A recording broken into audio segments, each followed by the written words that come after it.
Bismillahirrahmanirrahim. Assalamualaikum warahmatullahi wabarakatuh. Selamat pagi, salam sejahtera untuk kita semua. Bertemu lagi pada perkuliahan rekayasa lingkungan pertanian. Pada kesempatan kali ini, kita akan membahas prinsip-prinsip lingkungan pada bangunan untuk pertumbuhan tanaman. Baik, kita mulai dari prinsip-prinsip lingkungan, di mana pada bangunan pertumbuhan, contohnya greenhouse, sangat penting untuk keberhasilan budidaya, di mana penerapan teknologi yang sesuai dapat meningkatkan efisiensi energi dan produktivitas tanaman. Di mana disebutkan bahwa peningkatan produktivitas tanaman bisa dicapai hingga 30% dengan apa? Dengan optimalisasi faktor lingkungannya, seperti cahaya, suhu, kelembapan, dan ventilasi. Ini merupakan beberapa contoh bangunan pertumbuhan tanaman. Greenhouse ada Venlo Greenhouse for Rose Flower, kemudian Venlo Glass Greenhouse, Venlo VC Greenhouse, kemudian F-Clean Film Greenhouse, kemudian ada yang dengan solar panel. Kemudian ini bagian dalamnya, jadi dia banyak untuk greenhouse bunga, leaf vegetable greenhouse, fruit greenhouse, hydroponic greenhouse, maupun tissue culture greenhouse. Jadi dia ada beberapa contoh pertumbuhan tanaman di bangunan greenhouse.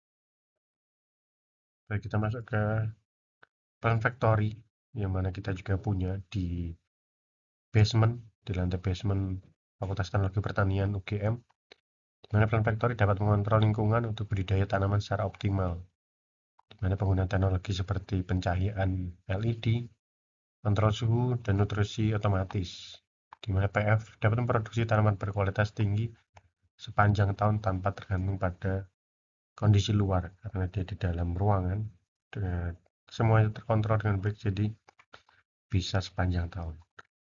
Ada juga home plant factory, seperti bentuknya seperti kulkas, yang mana bisa ditempatkan di rumah-rumah kita sendiri.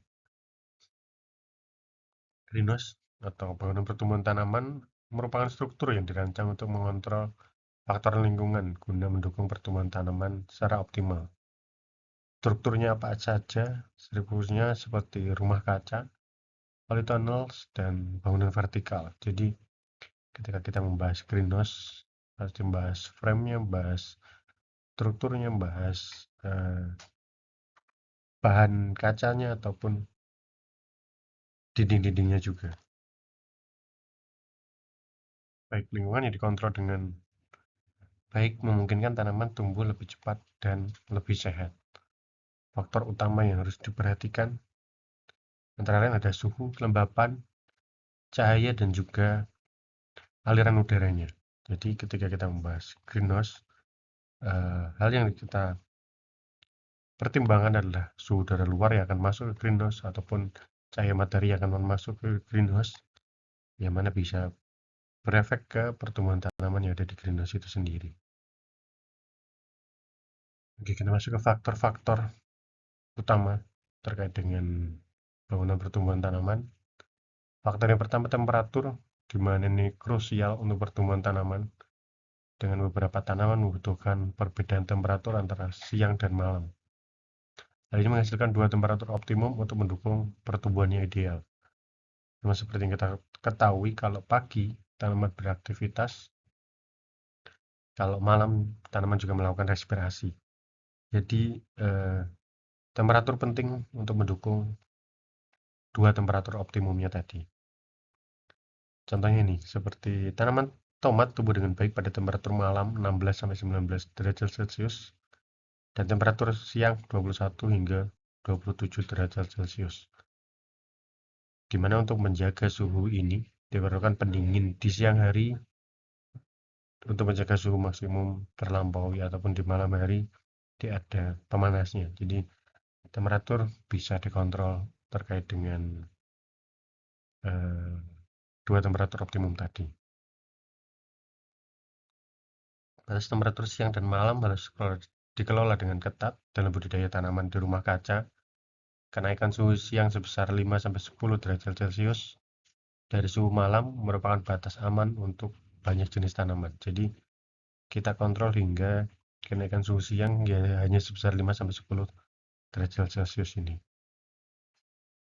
Ini beberapa contoh optimum temperatur vegetable plant growth. Jadi ada beberapa rekomendasi ini dari STAN 1992. Ada misal tomat, ada potato, ada cabbage. Itu bisa ada beberapa suhu optimum yang direkomendasikan. Jadi harapannya dengan adanya rekayasa lingkungan ini, khususnya di bangunan pertanian, greenhouse, itu bisa mencapai suhu optimum ini. Faktor yang kedua, ketika kita bahas suhu, pasti akan berefek ke kelembapan udaranya. Kelembapan udara atau kelembapan relatif, RH, mempengaruhi laju transpirasi tanaman yang berperan penting dalam keseimbangan air dan proses pendinginan tanaman. Laju transpirasi dipengaruhi oleh ukuran stomata, selisih tekanan uap air antara udara dan daun, serta tingkat turbulensi udara. Udara terlalu rendah atau terlalu tinggi dapat mengganggu proses transpirasi. Jadi harapannya RH ideal yang bisa kita jaga. Contohnya misal untuk pertumbuhan tanaman 25 hingga 80% ini RH-nya. Sehingga tanaman bisa nyaman, bisa tidak stres untuk di greenhouse-nya itu sendiri. Ini beberapa rekomendasi dari Rebi et al. 2019 terkait suhu dan RH idealnya terhadap beberapa jenis tanaman. Ada tomat, lettuce, strawberry, beans, dan lain sebagainya. Faktor yang ketiga ada karbon dioksida atau CO2. Sangat penting dalam proses fotosintesis karena fotosintesis butuh inputan CO2. Tapi ketersediaan sering terbatas di dalam rumah kaca karena rumah kaca ruangannya tertutup, apalagi plant factory dia sangat tertutup, jadi penurunan CO2 cepat terjadi segera setelah sinar matahari tersedia. Misal di greenhouse CO2 itu bisa dipengaruhi dengan adanya penyinaran sinar matahari. Artinya seperti yang kita lihat di grafik ini grafik peningkatan dan penurunan dari CO2 karbon dioksida. Misal pas malam hari dia turun, pas siang hari dia bisa naik dipengaruhi oleh sinar matahari tadi. Dalam rumah kaca tertutup, kadar CO bisa turun menjadi 150 hingga 200 ppm yang tidak cukup untuk mendukung fotosintesis optimal. Oleh karena itu, penambahan CO bisa dilakukan untuk menjaga kadar yang memadai. Jadi tujuannya dalam rumah kaca, dalam greenhouse, bisa tetap fotosintesis dengan maksimal. Ini karbon dioksida, jadi konsentrasi CO2 sekitar 1500 ppm. Suhu siang hari yang meningkat dan berjalan optimal, waktu tumbuh perkecambahan hingga panen dapat dipersingkat hingga lebih dari 50% untuk beberapa jenis tanaman. Jadi harapannya perkecambahan bisa lebih cepat, untuk siklus selanjutnya bisa dikejar lebih cepat lagi. Faktor keempat, faktor kecepatan angin. Ini penting karena kecepatan angin yang tepat bisa meningkatkan proses transpirasi dan penyerapan CO2 karena ada airflow yang baik, jadi udara akan bergerak, CO2 akan bergerak, tidak hanya diam saja di tempat tapi juga melancarkan proses transpirasinya. Tentang kecepatan angin yang ideal 0,1 hingga 0,25 meter per sekon. Jadi pelan tapi dia masih bisa mengalirkan udaranya. Angin yang mengalir perlahan di sekitar daun membantu meningkatkan penyerapan CO2 yang penting untuk proses fotosintesis. Kecepatan angin dalam rentang ini membantu menjaga keseimbangan transpirasi dan evaporasi. Jadi tidak terlalu cepat, karena terlalu cepat juga nanti malah transpirasinya terlalu cepat, jadi tanaman jadi akan layu. Nah, makanya kita perlu mengontrol kecepatan angin, contohnya misal ideal di 0,1 hingga 0,25 meter per sekon ini.